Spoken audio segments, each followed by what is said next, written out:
Beardy and the Beast, the second wall. Ba-da-ba, ba-da-ba. This is a placeholder intro song. Welcome to The Second Wall, a binge-free zone where we look at a series and discuss it in small chunks, similar to water cooler conversations of old. We can be found on most podcast and social media platforms, full list of which can be found at beardyandthebeast.com. Today we will be continuing our discussion on Carole and Tuesday. There will be light spoilers around episodes 19 through 21. With me, of course, is fellow Best New Podcast nominee, Drew. Hey. So, Drew, lots going on here in these episodes, eh? Yeah, you could say that. Uh, a whole lot. Uh, I, so much so I don't even know where to begin. All right. Well, because I know there's a lot of things we will definitely want to be talking about, especially near the end. So let's start with go episode by episode, I guess. So we're gonna start with Tao's excellent thumbs up after he saves the day. I like that, Yeah. like he just like doesn't know how to interact with people so much that he thought like a cool guy thumbs up pose was the way to go there. Hey, Angela was digging it. That was the first time I actually liked his character. I was like, okay, okay, kind of I, like you I now. I've been kind of waiting for this little chunk because I suspected that that would be your take. Um, yeah. So there's just a lot happening here. So obviously we get the end of the Black Knight arc. Like as soon as Tao steps in, it's like, yeah, no, shit's getting done. And yeah, like straight up putting himself in danger to make sure Angela's safe. I meant to look into this, but this kind of reminded me a little bit of Selena if she didn't have someone to save her. Hmm. Because I'm pretty sure Selena had a very similar story. Like, didn't she get killed during a performance? I'm unsure. And it's been so long. I meant to look into that, but I didn't. But I'm pretty sure that similar type of thing. Um, I felt there was a lot of Tao in this episode, in this episode and the episode afterwards. Um, Well, he's definitely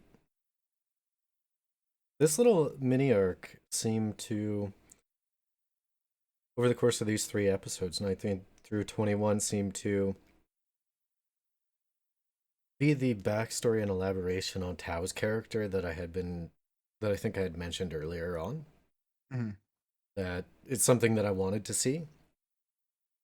And though I think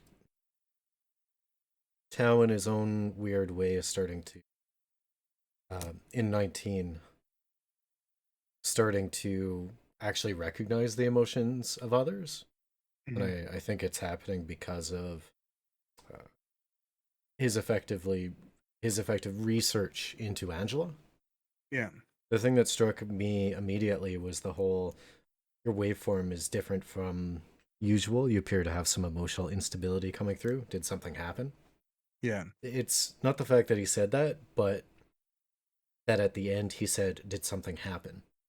It would have made sense in, say, season one if he just said instability coming through and then just stopped. So I think that might actually be some form of character progression with him, mhm, or at least him being able to understand other people's emotions more. yeah. Yeah, I noted that too. It's like it shows in Tao's way that he does care about Angela, Mm-hmm. right? Yeah, sure. He says it in the most awkward way possible, but he said it. So that's definitely a big aspect to that. We also had kind of Jerry approaching Tao to try to use this technology for to try to swing these elections coming up. So um, I think that was a big point, and it kind of these are kind of things that I've seen with Tao throughout. That's definitely getting more expressed in these episodes. I know you've always said that came across as emotionless, I always got the impression that he didn't want to be, Hmm. and that's where all of this stuff comes from. I mean, you don't become a music producer if you're not trying to get some sort of emotion or try to. Oh, for sure. I agree. I did like his response in that it's not even like a sense of morality. The Mhm. reason why he didn't help out, it was just like, no, that's not the purpose of this. Go away. Yeah. And what was interesting to me is he had straight up said like, this isn't the first time I've been approached like this, and I said no Yeah. every other time. So, uh, but again, I don't think it's because of any type of moral standing or issue with what they're gonna do. I think Yeah. it's all just related to the purpose of his research, Mhm. and like he doesn't want the perversion of it Yeah. because that's not what he's seeking. Like he knows that he could have, power and wealth. It's not it's not what's driving him. Yeah. Uh, I don't want to go into Carol. I don't want to go into the concert chunk yet. We should Um, go ahead. I think we should elaborate into Tao into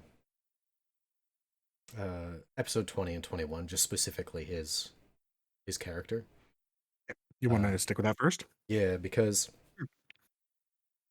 the the fact that he stuck to his gun, arrested, put out on bail, and then just immediately went down like, if you're gonna try to do this, I'm just gonna burn you, and like superhero moved, like connect all my AIs and we're gonna take him out. The AI goes, This is illegal. This will be the problem," and he just goes, "I don't care." Yep. I thought that was a pretty badass move. It. I mean, it's funny. It took almost the majority of 2 seasons for him to become a character that I actually liked to any degree. And I think 19, 20, 21 were definitely what did it for me. Yeah. Well, as I said, I almost consider these arcs like I actually wrote down for episode 20. It's like this was Tao's episode, Hmm. and I think his relationship with Schwartz, is that his name? The benefactor. Hmm. I think that's important. I think I see interesting parallels between them, and I'm not sure if you see the same thing, kind of similar parallels between Dahlia and Angela, because it sounds like he's a parental figure. Oh I just know yes. a lot of how like the interactions went in the one went very similarly with the other. Um, but sure, we'll dig into that a little bit more. Yeah, I have to say the big thing with Tao is that sticking to your principles. Hmm. It's it's such a big thing, and it's hard to be unwavering in that. Well, that's Right? it's not even him saving the day that made me like him. It was the fact that he was sticking to his principles, and the Yeah. principles were sound. The purely the fact that like he would stick to it so unwaveringly that like he knew he was going to get arrested, and he did, Yeah. and he had even like made plans regarding getting arrested. Mhm. And I think that's an interesting thing because I think it's hard to say how much of this he knew in advance, even like having watched it multiple times. But I really get the impression that I think they gave the impression that that's even why he has the Angela AI. Hmm. it's part of a contingency in case something happens, right? Yeah, he probably had like some like hit by the bus protocols, like in Mhm. case like he passed away or was indisposed for some reason. But Yeah. he likely would have ramped them up once approached by Jerry. Yeah. He probably like immediately went, "Oh, okay. I'm just gonna clickety click. Okay, backup is ready." Yeah. And that's when he started to like directly introduce that, Mhm. which I liked. Honestly, And I think these three episodes are more appropriately discussed opposed to in episode, but in arc. yeah, no, that's actually very fair. I think these 3 episodes were played into each other so well compared to, like, even the tournament arc of last season. It's like Hmm. there's clearly the storylines, and I think it made it feel very dense, not in a bad way, right? It's I think in the earlier seasons, each of these major arcs would have been their own episode. Hmm. I like that they split it out this way.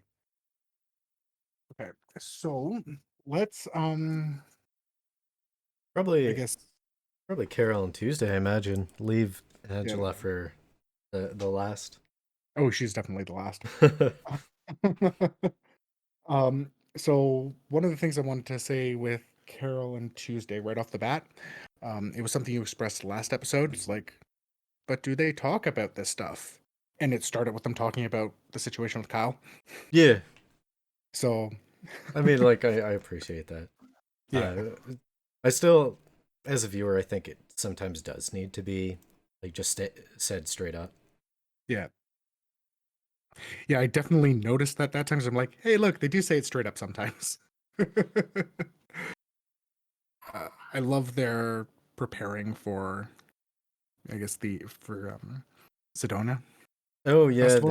the Sedona Festival. Yeah, The practicing random things and then in the end realizing that they didn't really need it and they should just be themselves. Like yeah. I liked the simple down to earth with just some, you know, claps or finger snapping and guitar piano. Mm, Like they understand their charms and they yeah, were able to do that because that was only a performance that only they could give there. yeah.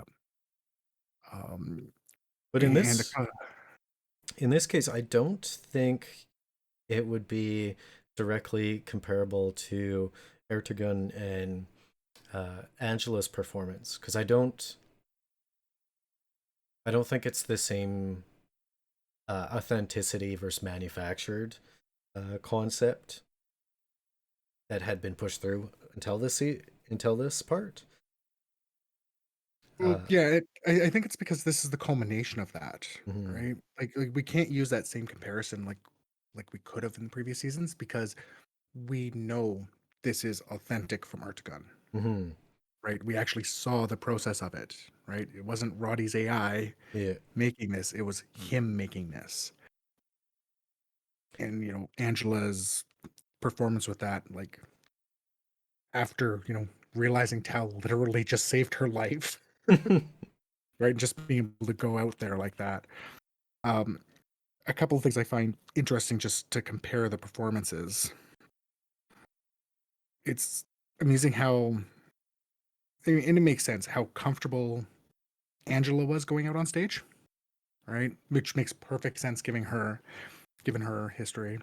I liked that. I got the impression that Ertegun, some of the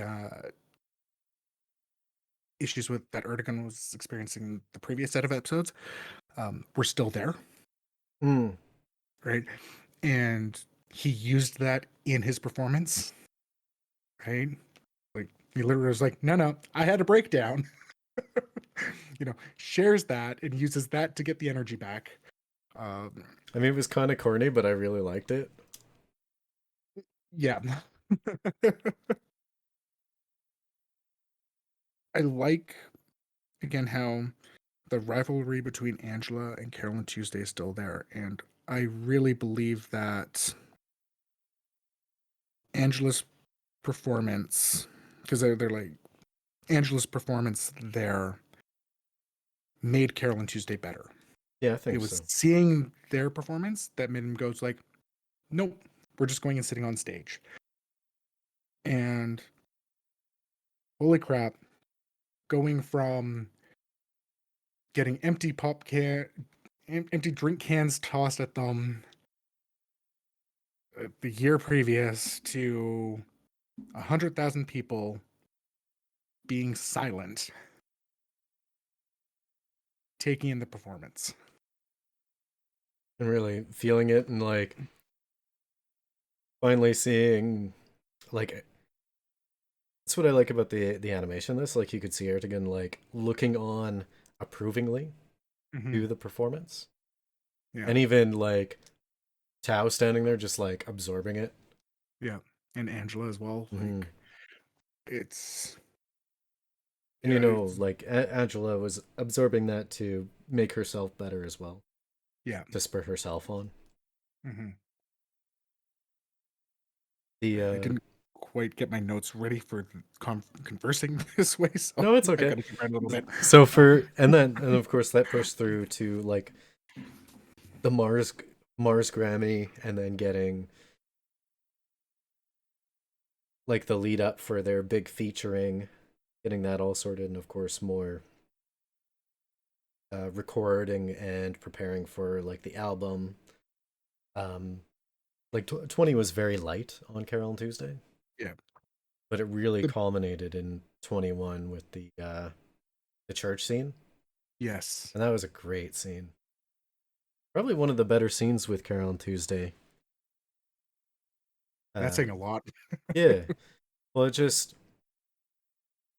the you can see the growth and the direct path of them achieving their dreams. You can see uh, each step is forward. It's Hmm. not a case of like a couple steps forward and a step back. Yeah, um, There's a definite progression there, and the cohort that believes in them. yeah. And then of Um, course in the end of that, I really liked. I keep forgetting his name, the producer guy. Toby. Yeah, Toby, with just him going like, I'd never do this normally, but I'm gonna play that organ for you, Yeah, and like the sound and the vibe, and then all of it leading up to just like finally Gus delivering, us which delivering. Yeah, like it had been kind of a bit of a Gus trope up until now, where he kept trying and failing, yeah, and then of course he delivers, and it's flipping crystal. yeah. Like I actually wrote down crystal exclamation mark. Much like when Skip showed up, I was like Skip exclamation mark. Uh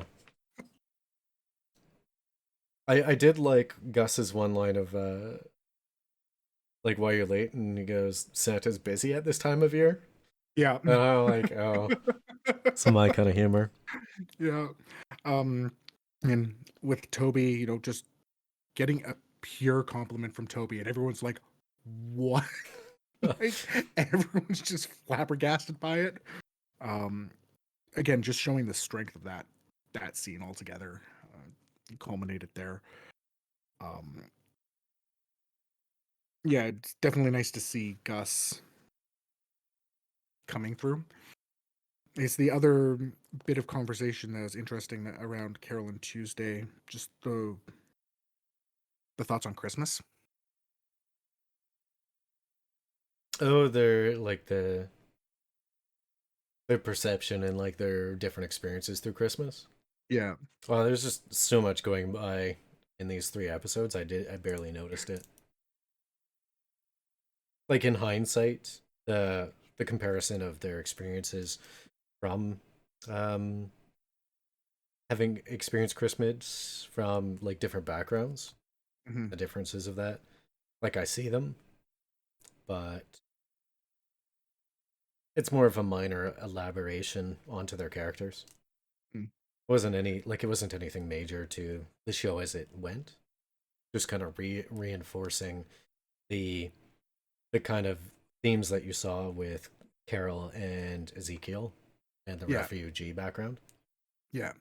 Um, which we'll probably talk about next. But before we go, one of my favorite quotes from this series so far was from Toby, and it was, "All I want from life is a real dog and real music," Hmm. and that kind of like that resonates with me. Like I feel that statement. Yeah. So the fact that he says that and helps with the organ and then gives it a true compliment, like that was kind of a crescendo. Yeah. I guess we should probably step back and look at Ezekiel's arc. Hmm. How he like obviously recognized Carol and then just blew her off. Probably because he had this facade of what he needed to be. Yeah. This strong face on to deal with the troubles in his life. Hmm. The whole them reconnecting only to be like torn apart like 2 meetings later, I thought was kind of sad. But him being spurred in such a way to sing or rap as himself opposed to as the artist Ezekiel by Yeah. Carol, I thought was pretty powerful. Even though the song was again kind of corny, but I mean you can't expect the best rhymes out of like a foreign production when it's not in like their own language, and then it has to be not only that but also has to be adapted and probably toned down, be easily absorbed by audiences. Hmm. And I listened to a bunch of hip hop, so I definitely have higher standards. I don't. I don't listen to a bunch. I don't have higher standards. It was okay. The act was powerful though. Yeah. And that just it's kind of a microcosm of the effect that Carol and Tuesday are having with the people around them.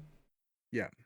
Again, it continues that actually starting to see the direct effect that they're having on people. Mm-hmm.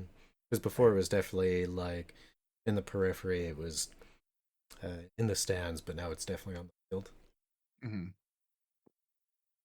Yeah, like again, I don't know enough about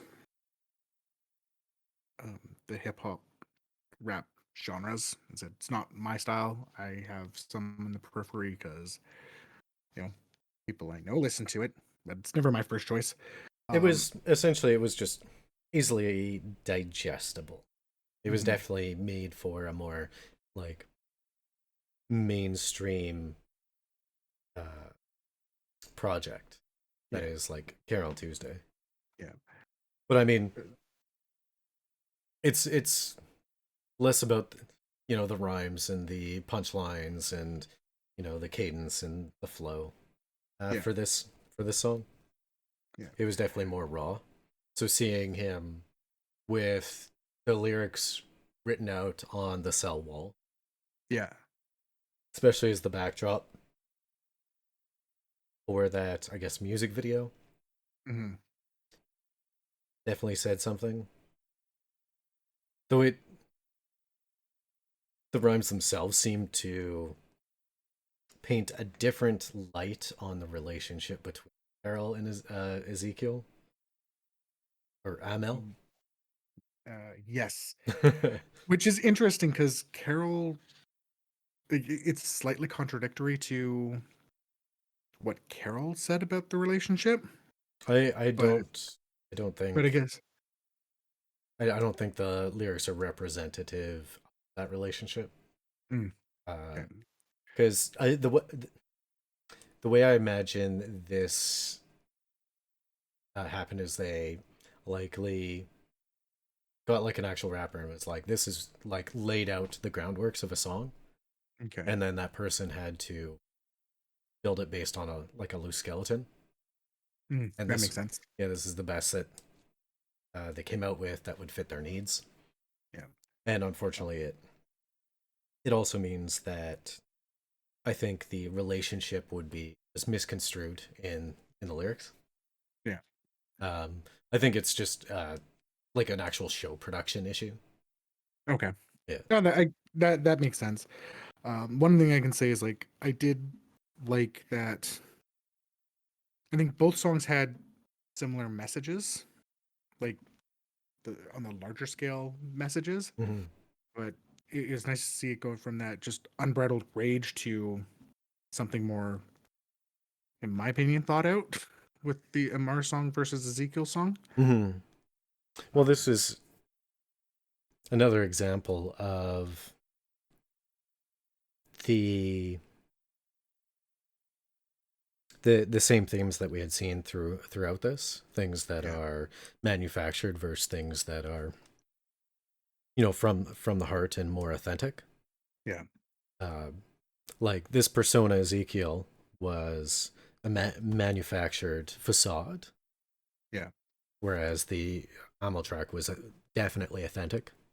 yeah, And that was and, something that whoever wrote the rap was able to get through, even though the lyrics didn't seem to fit the relationship there. yeah. It was interesting. I found just watching like again the with Ezekiel juxtapose. Juxtaposed. Thank you. Super Words are smart. hard sometimes. Um, with Carole, Mm-hmm. just two characters that we know literally came from the same backgrounds, and just how one thing basically could change and split their paths because Carol could have easily turned into Ezekiel as well. That's true. I think Carol had a harder background though, because it was implied that Amal actually had parents in the camps, Mm. whereas No, they were in the orphanage together. no, I'm pretty sure the scenes that they were showing was post orphanage. Oh, maybe Yeah, I I may have slightly had that. I think those were the refugee camps, Mm. and they had actually mentioned Amal having some type of family structure, where obviously Carol did not. Right, they did. Um, but it's just like how people cope differently, especially from similar backgrounds. Yeah. Um, and when they like split apart and the way the world affects them. Hmm. And it was nice to see Ezekiel kind of change his idea about how you outgrow friends. Oh yeah, like And how, what was it at old pair of sneakers? yeah. And realizing it's like, nope, there's still value in that friendship, even if you haven't seen each other in 10 years. Yeah, well, you it's like really high waisted jeans, like they always come back, Yeah. or flood pants, they always come back into style. So mind you, I'm seeing weird camo patterns these days, so I'm not keen on some of them coming back. So it's interesting over these 3 episodes seeing this natural forward and positive um, march by Carol and Tuesday in their periphery. And things ascending to a positive note, even though there's obviously hardship and they're having negative experiences, but at least career wise and personally, they're advancing. Yeah. And then you juxtapose Carol and Tuesday to Angela in Yes. these 3 episodes, and I'm just Well, so before we really get into it, No binge After I watched the watching. episode, yeah, after I did my rewatch of this, I immediately messaged Drew and said, "I'm sorry." Because no binge watching allowed.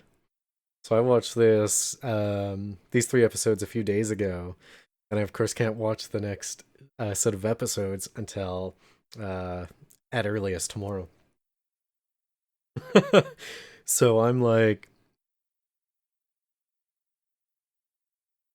on the upside, we're of course talk about it. At least this is the first time in this show that I've had that feeling where I really need to watch the next one. Uh,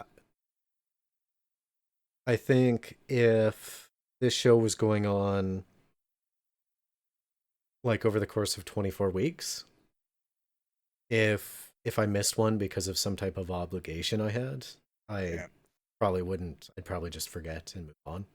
yeah, Uh, because it was this feeling that's lacking. This like major conflicts occurring, everything's up in the air, just everything's crashing down. And Angela at this moment seems to have, at least emotionally and interpersonally, having the complete opposite arc of Carol and Tuesday. yeah. And again, just that juxtaposition of watching this happen. I can speak English sometimes. Occasionally. At least I can read.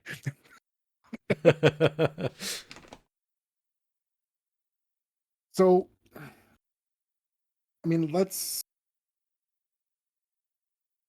look at the arc, I guess, through this, right? So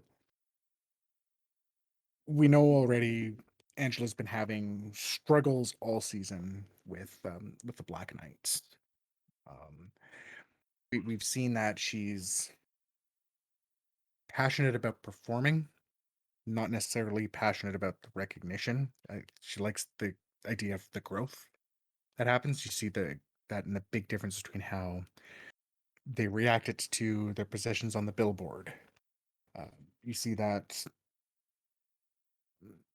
even here with their reactions to the and finding out they're both nominated for the Grammys. Yeah. She was very yeah about it, because that's not. You can tell it's not what she's looking for. Hmm. You compare that to Carole and Tuesday's just Carole and Tuesday's complete excitement about just being nominated, right? And Gus going, no, you haven't even won yet. And compare that to Dahlia and Angela's interaction, where it's kind of like, well, you're sure to win. She's like, uh huh, like that. It and we get the first inclinations of what's happening with Dahlia there as well in that same conversation,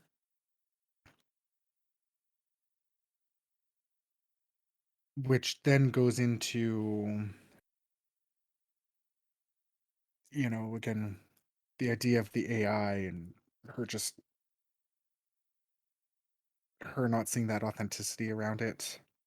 She was always angry about that, to getting into a fight, to the pressure from Dahlia that she's feeling. It, um it was so refreshing finally seeing her actually stand up to her mother mhm, and finally like confronting her. yeah, I I was like, finally? Because yeah, frankly, it was a long time coming. And I it's wonder, exactly what I wrote. yeah, it's just Oh, unfortunate that she, I guess, um, had an attack, went comatose, and then at the same time, Tao being arrested and just Angela's support structure just being completely taken away from her. yeah, And it's a shame. I think this is something that, you know, PSA, when you're depressed, a lot of people don't necessarily know. People Hmm. won't see it. Because like Carol and Tuesday, saw stuff was happening around Angela, and they're like, I hope she's okay. I guess like, yeah, she's strong. She's been through worse, right? Yeah, And yeah. and I wonder, yeah, is Dahlia the same as that other artist who had, Desmond. yeah, Desmond? Yes. Yeah, I assume that she's afflicted with the same um like hormonal changes via radiation and all that, and then uh obviously went into a coma like Desmond. Yes. Okay. Yeah. I just realized that like a second ago, and I'm like, wait a minute. Wait. Okay. um. So we see Angela's support structure falling. During that fight, we also find out it's heavily implied that Angela's adopted. Really, I went a completely different way. Okay. What I thought was uh Dahlia couldn't produce children of her own, so Angela's some type of clone. Hence why there was no like birth records. But I mean, adoption makes sense. Sorry. Sorry. Yeah, well, I wasn't gonna say that. Um, That's I mean that's immediately where I went with that. But Either way, not Dahlia's. yes. Like, right? It's weird. I honestly like I love Carol and Tuesday as it is, but I would absolutely have loved a just a movie based around Angela. I completely agree. Yeah, just a single one shot. Hmm. Mind you, probably be really dark, but I'd really enjoy it. Yeah. I did really enjoy it. It sucks that they use the whole like confronted by yourself, like the image of yourself with Ertegun Mhm. previously, because I would have loved to have seen that with the AI and Angela. Right. The AI just like the AI legit just started trash talking her, Yeah. and I would have loved to see her trash talk back. Mhm. But I guess because they had already done that, I'm glad that they didn't do it again. But I would have rather seen it with Angela.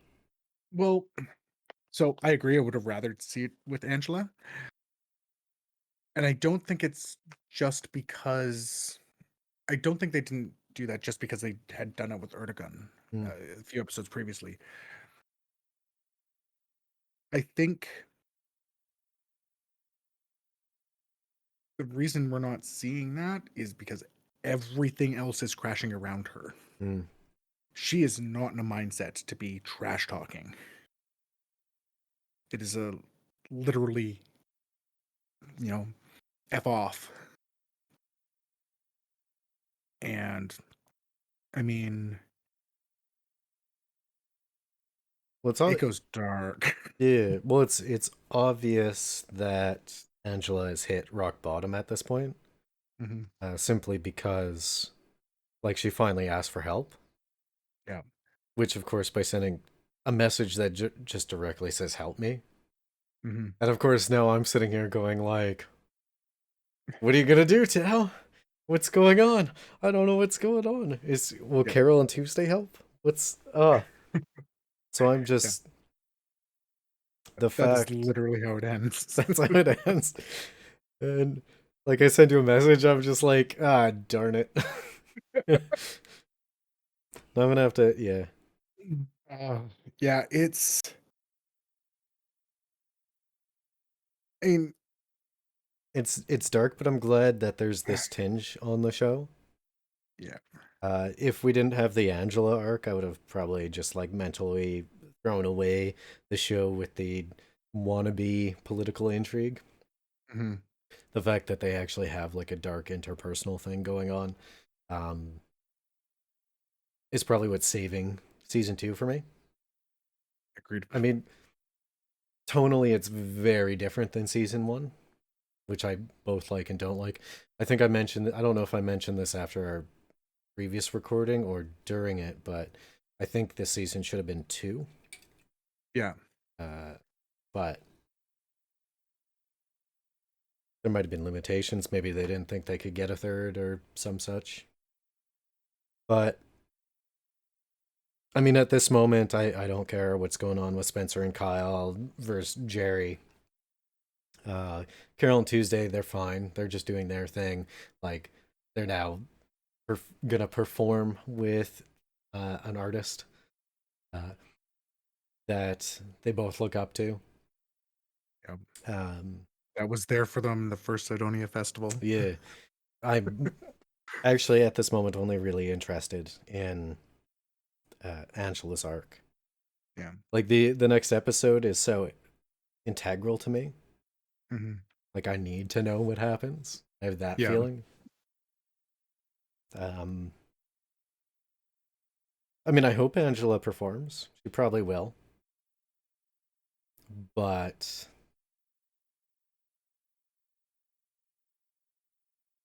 I'm wondering if Tao's breakdown, or sorry, Angela's breakdown, and Tao helping will finally have him like understand emotion. Mm. But it's interesting to see Angela's reaction to her entire support structure disappearing and her finally having to do things for herself. I mean, I think I mean they didn't say what kind of pills she was taking, but I imagine they're probably anti anxiety pills. It's a lot of them. Yeah, whatever it is, she's taking too much of them. Luckily, in that scene, I did not see any alcohol or any other type of products. I mean, small graces. She did throw a bunch in a drink, but I'm assuming that was just water. It looked like Yeah. water from a Yeah. animation standpoint. Yeah. Um, I mean, we kind of had hints of what she's going through with it's a little with the Flora episode as well, right? Because Hmm. it's essentially that same thing. It's like you come out, you hit the top, you have nowhere to grow. In the meantime, you have all this dark underlying background, which I mean has always been part of Angela's character. We talked Hmm. about that in season one too. Um, and just yeah, like not having that outlet. Like it's she's actually got a lot of parallels with other characters too. So I think she's got that's a lot of parallels with Ertegun as well. Really, Honestly, I think Ertegun. I think in the first was it the first? It was either in the first part to our second wall series or the second one where I mentioned I felt like it might have been after recording too. That this show was actually originally about Angela and then Yeah. was rewritten into something different because she has uh she seems to have parallels with all the characters. Mhm. There's a little bit um from each character. So if she was the primary character of this series, you'd be able to see that and compare to Yeah. everyone in proximity. I really should I really should research that, but I've been staying away from anything related to the show so I can go into it completely unaware. Yeah. Just a few more days. Few more days, and then I can actually look into it. Yeah. Unfortunately, I actually don't have any uh, real predictions. I mean, I imagine the way that they're trying to push this show, it'll be some nonsense like uh, Carol on Tuesday's performance somehow changes Tuesday's mom's mind, or and that culminating with the whole like Kyle Spencer versus Jerry situation, and then Tao taking down the other guy. But I'm like, that's not what I want to see. That's not what the series built for me. That's not the foundation that I experienced in the first season. So it's kind of going in like this weird direction I'm not super keen on. But that's probably why I don't have any predictions. It would just be like uh, logical assertions based on the things that I see, opposed to like actually feeling and thinking uh, and careful considerations about the world. Yeah, Because right now, again, all I want to know is about Angela. I mean, I feel that. my only real prediction is there'll be some form of happily ever after for Angela, whether it's her being a performer or her finally settling down and maybe finding something else for herself. Has to be Mm. said, but there'll be happily ever after for her eventually. I mean, they might leave it vague for a third season, but Yeah. Yeah, I haven't heard any inklings of a third season, so I'm not sure mm. if there will be. Um, don't rule it out, but um, Well, I guess with the way that we kind of discuss these episodes, there's not really a reason to go through each character like we normally would. yeah, no, we as you said, because of the way these episodes were structured, we really just had to talk about all the characters at once instead of per episode. So, um, yeah, I think we actually covered all of the characters within. We didn't cover Ertigan, but I mean, like Uh, where he's going or anything. But again, he's as you said, he's awesome. He's fine. yeah, yeah. He's my Again, boy. again, I get the same like. I mean, there's the same feeling that they finished Ertigan's arc, Yeah. right? And I think, if anything, the Sidonia Festival was the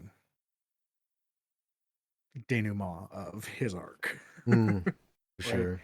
Here's how the character growth affected him and such like that. So, I mean, it's good to see like some positive change for him, even though his conflict was silly, but I really enjoyed it because mhm. the loss of identity from a little like Pinocchio AI stealing all his money, um, just something so entertaining about that series of episodes, considering how dark they were. Yeah, Like just witnessing the loss of a man's identity like that, and now we're kind of seeing the same thing with Angela and our support structure. So yeah. at least one thing I do want to say is the whole Angela situation definitely hit a bit harder because of the way um, these three episodes started. Mhm. So Tao saves Angela. The big like looming shadow around her character arc was resolved. You have that feeling of relief, and you're like, okay, so we're gonna transition into something. Oh no, 0 to 60, things are going bad for her. So Yeah. like very unexpected, and I definitely appreciate that in a show. I didn't see it going this way. Uh, other than that, there's nothing else that I can say. Yeah. I yeah, I can't think of anything that wouldn't weaken the conversation that we've had so far. So, um, no, yeah, that thanks for huddling around the second wall with us here tonight. Join us next week as we discuss Underwater at the Media Club. Week after that, we'll be back with the conclusion of Carole and Tuesday. Please join in the conversation in the comments or on social media, as we would love to get your thoughts on Carole and Tuesday. And if you think we could win the best new podcast, please give us a share.